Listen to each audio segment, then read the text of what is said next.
ভাই এখানে অ্যাভেলেবেল তেল পাওয়া যাচ্ছে? তো আমাদের গ্রুপটা এরকমই আর কি, সবার সঙ্গে মনের সম্পর্ক বেশি। তো ব্রিজের কনস্ট্রাকশনটা আমার বেশ সুন্দর লাগে, দারুণ।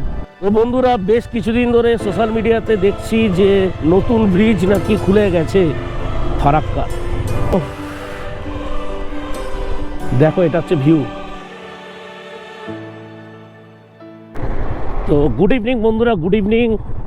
প্রথমেই বলি, আজকে যাচ্ছি নর্থ বেঙ্গল, কিন্তু তেলের একটা পেট্রোলের একটা ইস্যু রয়েই গেছে। কারণ শুনলাম নাকি শিলিগুড়িতে 2-3 লিটার করে নাকি তেল দিচ্ছে, শিলিগুড়িতে নয়, শিলিগুড়ি যাওয়ার যে রাস্তায় যত পেট্রোল পাম্প নাকি এরকমই তেল দিচ্ছে। তো আজকে তো অবশ্যই খবর নেব যে কেমন তেল দিচ্ছে না দিচ্ছে। তো এখানে একবার তেল ভরাবো। এটা তো কলকাতা, কল্যাণী হাই রোডের ওপর আছে। এখানে আমাদের আরও 3 জন পার্টনার আসবে। তো এখান থেকে মোটামুটি ফুল ট্যাঙ্ক করব, তারপর দেখব যেতে যেতে বিভিন্ন পেট্রোল পাম্পে জিজ্ঞাসা করব যে কত টাকার কি তেল দিচ্ছে। দেখা যাক, তাহলে আশা করি যারা যারা এখন শিলিগুড়ি যাওয়ার চিন্তাভাবনা করছো তাদেরও সুবিধা হবে, তারা জানতে পারবে কি অবস্থায় আছে। এখন যতক্ষণ না ওরা আসে ততক্ষণ পেট্রোলটা ভরে নিই, চলো।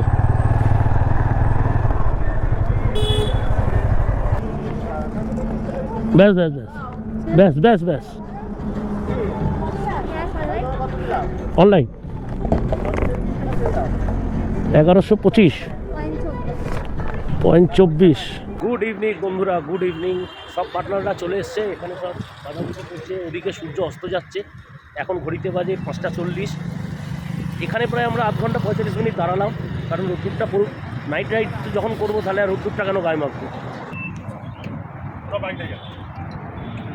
রেডি? হ্যাঁ, মোটামুটি রেডি, সব রেডি, সব রেডি। বাইক পুরো রেডি, বাইক পুরো রেডি, যাওয়ার জন্য রেডি। একদম চলো রেডি। তো চলো, লাগেজ তো বাধাই ছিল, জাস্ট একটু ফিনিশিং দিচ্ছে, ফিনিশিং দিয়ে আমরা বেরোই। কথা হচ্ছে মোটো ব্লগিং সেট আপে। চলো, এখন ঘড়িতে বাজে 5টা 40। আমরা এই বেরোলাম শিলিগুড়ির উদ্দেশ্যে। অ্যাকচুয়াল টার্গেট আমাদের আজকে শিলিগুড়ি না, তার থেকেও বেশি। কিন্তু ভিডিও তোমরা আশা করছি শিলিগুড়ি অবধি পাবে, কি যেখানে যাবো সেই অবধি পাবে বুঝতে পারছি না। একটু দাঁড়াও। ঠিক আছে। তো শুভ আমাদের সাথে দেখা করতে এসেছিলো, ওর একটু পরেই 5-6 কিলোমিটার পর বাঁদিকে ঢুকে যাবে। মনটা ওর খুব খারাপ যাবে বলে আমি বললাম তুই লিড কর, তারপর নয় আমি করব। তো আমাদের গ্রুপটা এরকমই আর কি, সবার সঙ্গে মনের সম্পর্ক বেশি।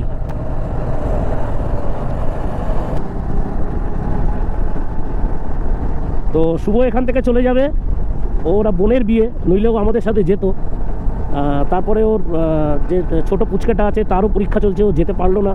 তো পরের ট্রিপে অবশ্যই যাবে, লং ট্রিপে। ছোট ট্রিপে তো আছেই, একদিনের ট্রিপগুলো।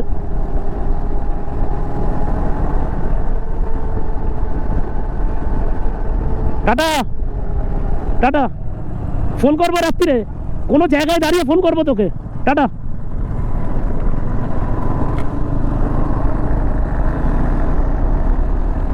তো চলো দেখা যাক কতদূর টানতে পারি। আজকে আমরা আছি 4 জন, তার মধ্যে 3 জনই নতুন, লং রাইড সেরকম করেনি আর কি। ওই পুরুলিয়া করেছে, পুরুলিয়া দীঘা, এর থেকে বেশি করেনি। তা একটানা বেশি তো করা যাবে না, ওদের অভ্যাস নেই। একটু গ্যাপ দিয়ে কি বেশ কিছুটা গ্যাপ, 70 কিলোমিটার কমসে কম গেলে তারপর একটা করে ব্রেক দেবো। ঘড়িতে বাজে 6টা 12, 5টা 40 থেকে 6টা 12 চলে এলাম কল্যাণী কাপামোড় ব্রিজ। দারুণ লাগে আমার এই ব্রিজটা, যতবার এখান দিয়ে যাই আমি ততবার দেখাই। আমার নিজেরও ভালো লাগে, তোমাদের দেখাতেও ভালো লাগে। সব থেকে বড় কথা হচ্ছে ঝোড়ো হাওয়া দিচ্ছে, মনে হচ্ছে বৃষ্টি নামবে। হ্যাঁ, বৃষ্টি তো নামবে মনে তো হচ্ছে।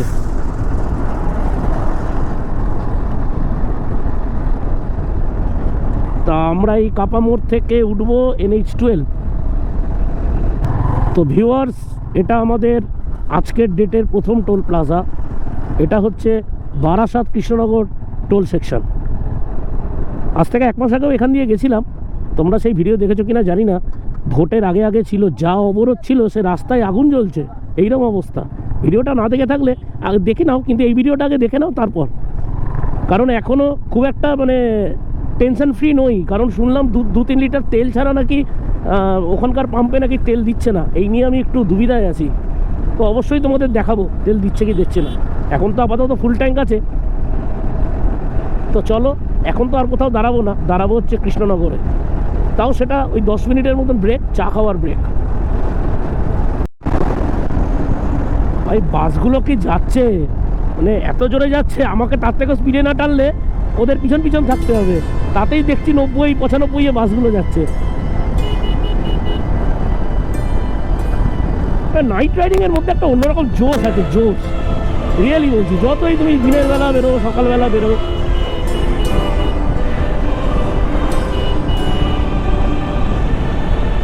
বলেছিলাম বন্ধুরা রানাঘাটে বৃষ্টি হয়েছে, দেখো পুরো ভিজে রাস্তা, এখনো টিপ টিপ করে পড়ছে, কতটা বোঝা যাচ্ছে আমি জানি না। গোপ্রো লেন্সটাও পরিষ্কার করতে হবে, পুরো লরির চাকার কাদাগুলো পুরো উঠছে, ছোট ছোট কাদা। তো বন্ধুরা আমরা চলে এসেছি কৃষ্ণনগর। এখানে একটু চা খাবো, আমার গলার অবস্থা বুঝতেই পারছো, 3-4 দিন ধরে খুবই শরীর খারাপ। তো এখানে চা খাবো, চা খেয়ে বেশি না 15 মিনিট একটু ব্রেক দেবো, 100 কিলোমিটার কমপ্লিট, গাড়িটাকে একটু রেস্ট দিয়ে আবার বেরোবো। এখানে তো একটু দাঁড়াবো, কারণ হেলমেট পরিষ্কার করতে হবে, হেলমেটে পুরো ওই গাড়ির চাকার কাদাগুলো ছিটেছে। আমরা আছি শঙ্কর মিষ্টান্ন প্রতিষ্ঠান, এখানে আমরা চা খেলাম। অনেকে ভিডিও কলিং করছে, সব ব্লগিংয়ে ব্যস্ত।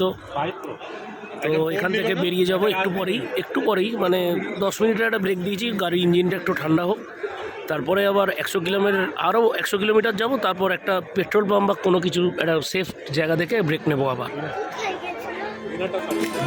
ডিনারটা পরে করব। দেখো বন্ধুরা কত জল, পুরো পুকুর হয়ে গেছে, পুকুর। ভাই জানি না কি গচ্ছা থাকবে কি থাকবে, কিচ্ছু জানি না।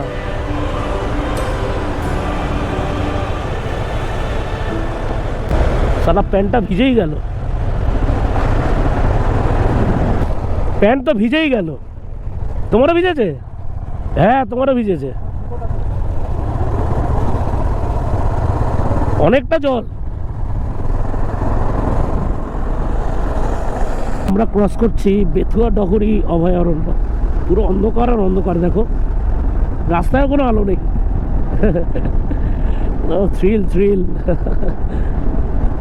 তো আমরা এলাম হচ্ছে, এটা কি, এটা হচ্ছে সারগাছি কৃষ্ণনগর বাইপাস সম্ভবত, দেখা যাচ্ছে না। হ্যাঁ তো চলো সামনের দিকে এগোই। বাবা কত লরির জ্যাম, শুধু অবাক লাগছে যে নাইট রাইড করতে বেরিয়েও দেখি সেই এক জায়গায় জ্যাম। মনে আছে আগের বারে দেখিয়েছিলাম, বলো তো জায়গাটার নাম কি? এই যে ডান দিকে ব্রিজ হচ্ছে আর জ্যাম, বলো জায়গাটার নাম কি? পুরো জল, গেলেই ভিজে যাবো।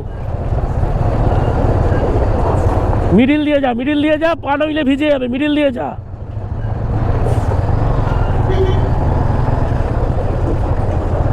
বন্ধুরা আমরা ক্রস করছি পলাশী স্মৃতিসৌধ। এই যে আমার বাঁদিকে হচ্ছে পলাশী স্মৃতিসৌধ, আমরা চলে যাব সোজা বহরমপুরের দিকে।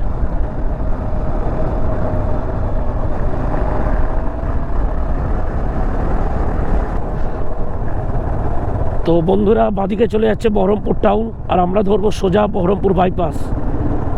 এটাই হলো বহরমপুর বাইপাস। আজকে এই প্রথম আমি মানে এত রাত্রিরে বহরমপুর বাইপাস টাচ করলাম। দেখো বন্ধুরা, জানি না কতটা দেখতে পাচ্ছ, পুরো মৃত্যু ফাঁদ হয়ে আছে। এ দেখো পুরো মৃত্যু ফাঁদ, কি অবস্থা, একটা বাইপাসের একই অবস্থা। ছি। আবার টোল আছে বহরমপুর বাইপাসে, আমাদের নয় নেই, কিন্তু যারাই টাকাটা দেয় তো কিছু ভালো রাস্তার আশাতেই তো টাকাগুলো দেয়। কি অবস্থা।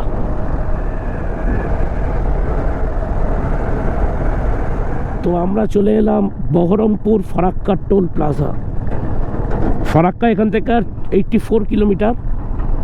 ইচ্ছা আছে ডাইরেক্ট মারবো, দাঁড়াবো না। তো চলো দেখা যাক কত দূর পারি। বহরমপুর ফারাক্কা, শিলিগুড়ি যাওয়ার কিন্তু অনেক রাস্তা খুব খারাপ। ব্রিজ হচ্ছে বলে খারাপ, হাইওয়েতে কাজ হচ্ছে, দীর্ঘদিন ধরে কাজ হচ্ছে, কবে ঠিক হবে কেউ জানে না।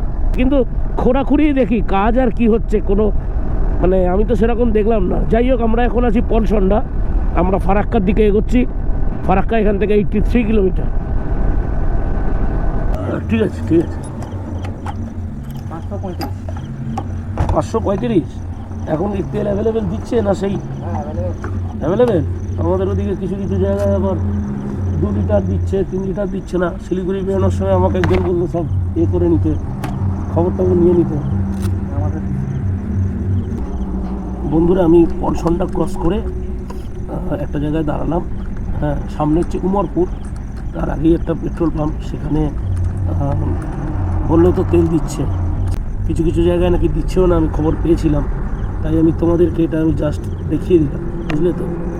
কারণ আমি একটু টেনশানে ছিলাম যে মাঝ রাস্তায় যদি তেল টেল না পাই তো তাহলে কী হবে, এই হচ্ছে ব্যাপার। এখানে গাড়ি বাইকের তেল তো ফুল করলাম, কিন্তু এনাদের কাছে এখনও কোনো ইনস্ট্রাকশান আসেনি যে 2 লিটার 5 লিটার তেল দেওয়া হবে, ঠিক আছে? তো বিভিন্ন রিলস দেখছি, তাই একটু ভয়ও লাগছিল যে বেরোবো, যদি রাস্তায় কোনো অসুবিধা হয়। তা সেরকম কোনো ব্যাপার আমি এখনও অবধি দেখিনি। পরে আবার তেল ভরাবো, তখন আবার দেখবো যে কোনো রকম কোনো ইনস্ট্রাকশান অন্য কোনো পাম্পে এসছে কিনা।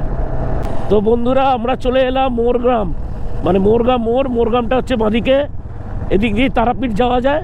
আমরা যাব সোজা ফারাক্কার দিকে।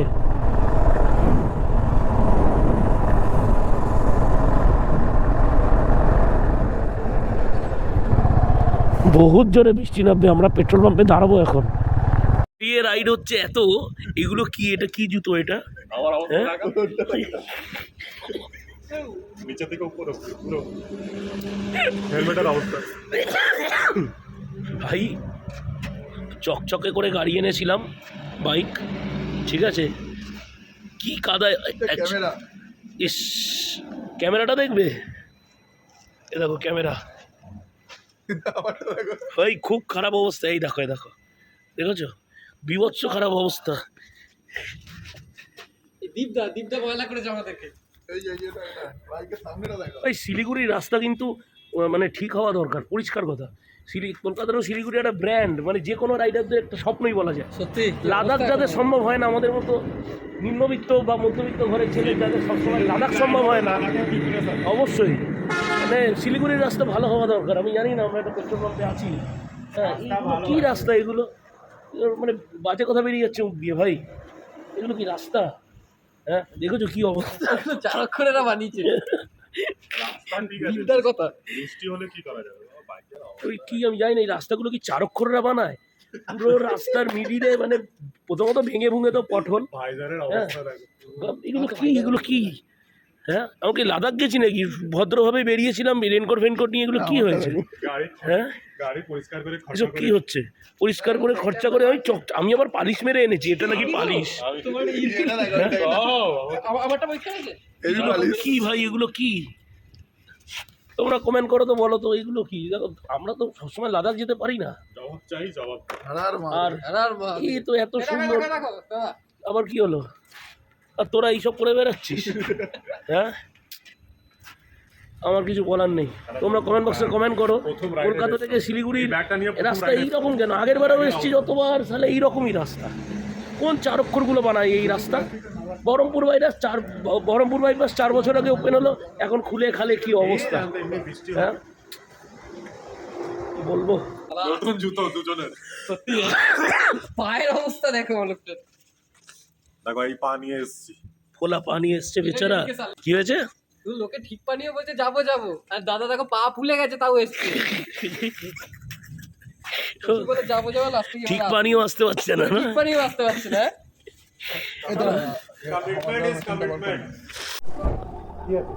ভাই এখানে অ্যাভেলেবেল তেল পাওয়া যাচ্ছে? মানে ওই 2 লিটার 4 লিটার দেবে ওরকম কোনো ব্যাপার নেই? হ্যাঁ, সেটা বলিনি, যতটা ধরবে ততটাই দেওয়া হচ্ছে, তাই তো? আচ্ছা, তো বন্ধুরা শুনে নিলে এখানে ওরকম কোনো ব্যাপার নেই যে 2 লিটার দেবে 3 লিটার দেবে, মানে ওগুলো অর্ধেক জ্ঞানের কথা আর কি। এগুলো যারা বলছে না, জ্ঞানের কথা। এগুলো সব জায়গায় তেল অ্যাভেলেবেল আছে, সব মিথ্যে কথা। রাস্তায় না বেরিয়ে দেখলে কোনো কিছু প্রমাণিত হয় না। সকাল যখনই হলো যেন এক অন্য রূপ। সারা রাত্রি 4 ঘন্টা বসে বৃষ্টিতে, ঝমঝমিয়ে বৃষ্টি, প্রলয়, ঝড়। দেখো সকাল হলো, সব শেষ। মাঝখান থেকে আবার 4 ঘন্টা লেট করিয়ে দিল আমাদের। আর কিছু বলার নেই, তবে আনন্দ লাগছে। এটাই একটা পার্ট জার্নির, এটাও একটা পার্ট। বেশ ভালো লাগলো, আনন্দ করেছি। পেট্রোল পাম্পে বসে প্রচুর আনন্দ করেছি।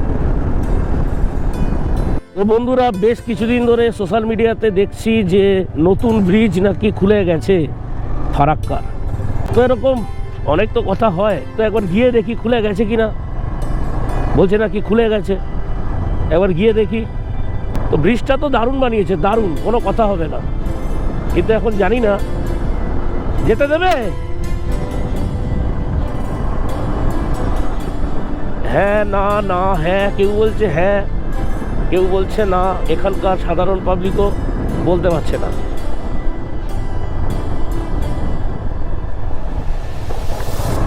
তো চলো গিয়ে দেখি। তবে আমার তো হাব ভাব দেখে মনে হচ্ছে না খুলেছে।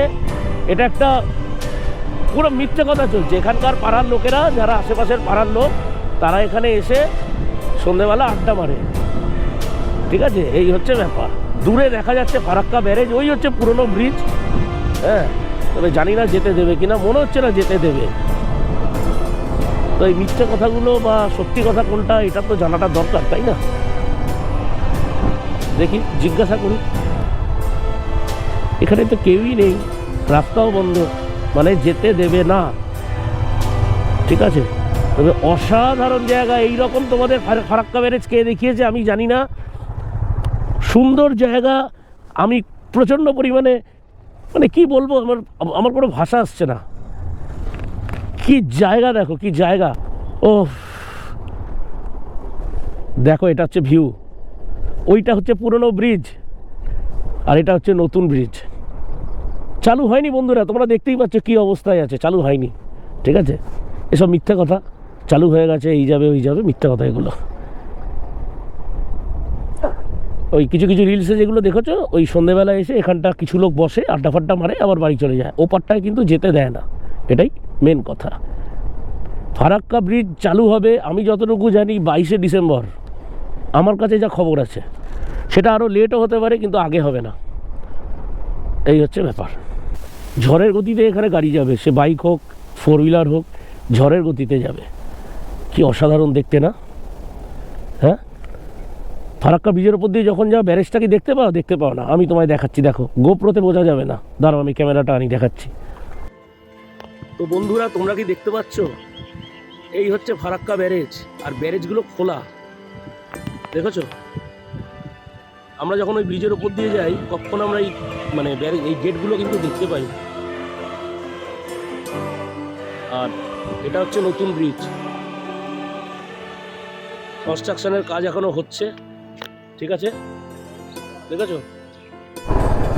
তো বন্ধুরা, তোমরা তো দেখলেই যে নতুন ব্রিজ কিন্তু এখনো চালু হয়নি, তাই আমরা পুরনো ব্রিজে এসেছি। পুরনো ব্রিজ দিয়ে পার হব। তবে নতুন ব্রিজ থেকে ভিউ কিন্তু মারাত্মক, ভিউ মারাত্মক। এই ব্রিজের মানে সাইডের ওয়ালগুলো এতটাই বড়, ঠিকঠাক কিন্তু ভিউ পাওয়া যায় না। কিন্তু ওইখানকার ওয়ালগুলো এত, মানে এই দেখো, দেখতে পাচ্ছ এই দূরে, মানে এতটাই সুন্দর, দারুণ লাগছিল, দারুণ। আর এই ব্রিজের নিচে যে গেটগুলো আছে, সেই গেটগুলো তো আমরা দেখতে পারি না, কিন্তু ওই ব্রিজটা থেকে গেটগুলো স্পষ্ট দেখা যাচ্ছে। কবে উদ্বোধন হবে আমি জানি না। আর একটা খবর লোকাল লোকের কাছ থেকে শুনলাম, 15 আগস্ট নাকি মাননীয় প্রধানমন্ত্রী নরেন্দ্র মোদী নাকি উদ্বোধন করার কথা আছে। তাও ওনারাও ফাইনালি বলতে পারলেন না। ফারাক্কা ক্রস করে ঢুকে পড়েছি মালদা ডিস্ট্রিক্টে। সামনে আমাদের আছে মালদা বাইপাস, ডালখোলা বাইপাস। তো চলো এগোই। আমরা চলে এলাম ফারাক্কা রায়গঞ্জ টোল। তো এখান থেকে রায়গঞ্জ বাইপাস আরম্ভ। তো চলো যাই।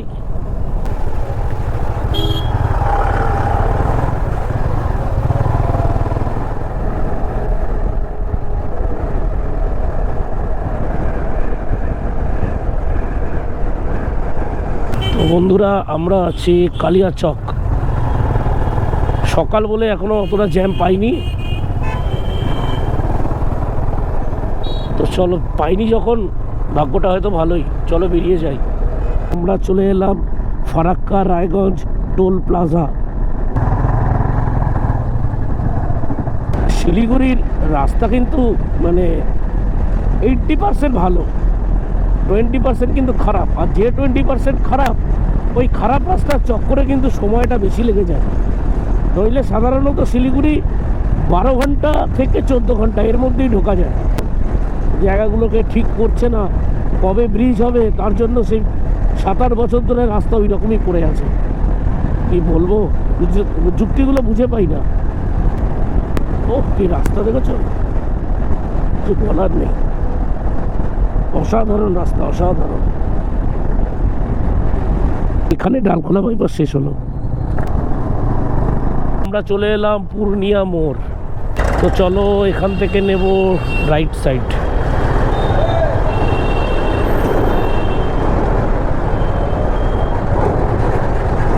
আমরা চলে এলাম সূর্যপুর টোল প্লাজা। আবার মেঘলা হয়ে গেছে, জানি না মানে আবার বোধহয় বৃষ্টি বৃষ্টি আসবে। এমনি তো ব্রেক নিতে নিতে 3-4 ঘন্টা ব্রেক, মানে বুঝতে পারছো কি অবস্থা। ফোনে কথা বলতে বলতে সাইডটাও দিচ্ছে না, ফোনে কথা বলছে। অ্যাকচুয়ালি কি জানো তো বন্ধুরা, এই বহরমপুর বাইপাসের পর থেকে মানে এই দিকে আসতে গেলে তারপর রাস্তা অনেক ভালো। তার আগে রাস্তা তো ভালো নয়, তোমার অনেক সময় চলে যাবে। তুমি যত জোরেই টানো না কেন, কতই টানবে, 100-110, ক্রুজিং স্পিড কখনো 150 হয়? কোনোদিনই হয় না, ঠিক আছে? অর্থাৎ 80-90 নর্মাল স্পিড, আরও বেশি করলে হয়তো 10 বাড়তে পারে। তো তোমাদের একটা কথা বলি, যারা এইদিকে আসবে সূর্যপুর টোল প্লাজার পর রাস্তায় কিন্তু প্রচুর পটহোলস। আমি ভিডিও করিনি, কি ভিডিও করব, প্রতিবারই দেখি খালি পটহোলস, আর কোনোদিন ঠিক হয় না। তারপর ধরে নাও 4-5 কিলোমিটার এরকম পটহোলসের ওপর দিয়ে যাবে, তারপর রাস্তা কিন্তু একটু ভালো হবে। মানে এই যে যাচ্ছি এইরকমই। তা সেক্ষেত্রে বলছি যে একটু সাবধানে কিন্তু বাইক চালাবে। এই দেখো বন্ধুরা, পটহোলস দেখো, পটহোলস প্রচুর পরিমাণে, রাস্তা খারাপ প্রচুর পরিমাণে। বন্ধুরা তোমরা দেখতে পাচ্ছ, জানি না এখান দিয়ে কিষানগঞ্জের লাইনটা গেছে, সামনে হচ্ছে কিষানগঞ্জ স্টেশন। তো কিষানগঞ্জের এই ব্রিজটা রাস্তা খারাপ ছিল, এখন অনেকটা ভালো হয়ে গেছে দেখছি। তো কিষানগঞ্জ স্টেশন পার করে শিলিগুড়ির দিকে যাচ্ছি। এখানে উল্টো পাল্টা বাইক চালাচ্ছে সব, মানে কেউ জানে না, নিয়মই জানে না কোথা দিয়ে ওভারটেক করতে হয়, কী করতে হয়, যা দেখছি। তো চলো, শিলিগুড়ি 100 কিলোমিটার, ও বাবা ঝাটসে মেরে দেবো, চলো। হ্যাঁ, এই জন্য তোকে ওভারটেক করলাম, কারণ আগের বারে যখন এসেছিলাম কিছু লোক ওই দিকে ঢুকে গেছিলো। ঠিক আছে, চল তাহলে এগোই। না ঠিক আছে, আমি ওই জন্যই তোকে ওভারটেকটা করলাম। এখানে গাড়ি উঠবে, চল একদম উঠবে উঠবে।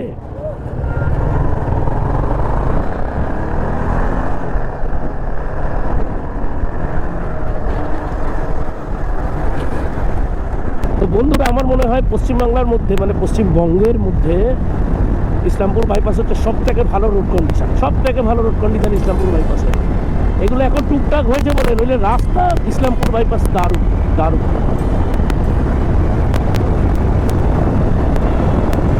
আমি জানি না তোমরা কতটা দেখতে পাচ্ছ, এগুলো কি রাস্তা বলে, কেটে কেটে রেখেছে বাইকের চাকা এদিক ওদিক। আমার আগের বারে যখন এসেছিলাম আমার চাকা এদিক ওদিক করছিল। এখন যেহেতু ট্রাম্পলার অফরোড লাগিয়েছি, সেখানে বিশ্বাস করো কোনো রকম আমি মুভমেন্ট পাচ্ছি না। কিন্তু তবুও সবার তো ওইটা আর নেই। এগুলো কি রাস্তা করে রেখেছে, এগুলো বদমাইশি নাকি? আবার এখান থেকে ভালো কেন, ওইটুখানি রাস্তা ঠিক করতে কি ফাটে? দিয়ে বয়ে চলেছে মহানন্দা নদী, অসাধারণ সুন্দর লাগছে, অসাধারণ অসাধারণ লাগছে। চলো এবার এই রোডের সৌন্দর্য দেখো।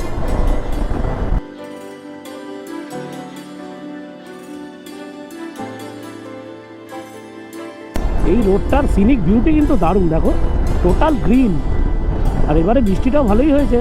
এ দেখো আবার চা বাগান, এই যে দূরে চা বাগান, বেশ সুন্দর লাগছে দেখতে, দারুণ লাগছে। তো বন্ধুরা, আমরা শিলিগুড়িকে বাইপাস করে ফুলবাড়ির ব্রিজটা নিয়ে নিয়েছি। সরি আওয়াজের জন্য হয়তো শুনতে পাওনি, আমরা শিলিগুড়িকে বাইপাস করে ফুলবাড়ির ব্রিজটা নিয়েছি। আমরা ডাইরেক্ট যাব এখন। গাইস, আমরা শিলিগুড়িতে না ঢুকে আমরা তার 10 কিলোমিটার আগে থেকে ডান দিকে ফুলবাড়ির রাস্তাটা নিয়ে নিয়েছিলাম আমাদের ডেস্টিনেশনে যাওয়ার জন্য। কিন্তু ভিডিওটা এই মুহূর্তে এত বাড়ালাম না, এমনিতেই খুব বড় হয়ে গেছে। আমি আমার বাইকের সার্ভিসিং করে নিয়েছিলাম, কারণ যে ডেস্টিনেশনে যাব সেটা অনেক উঁচুতে।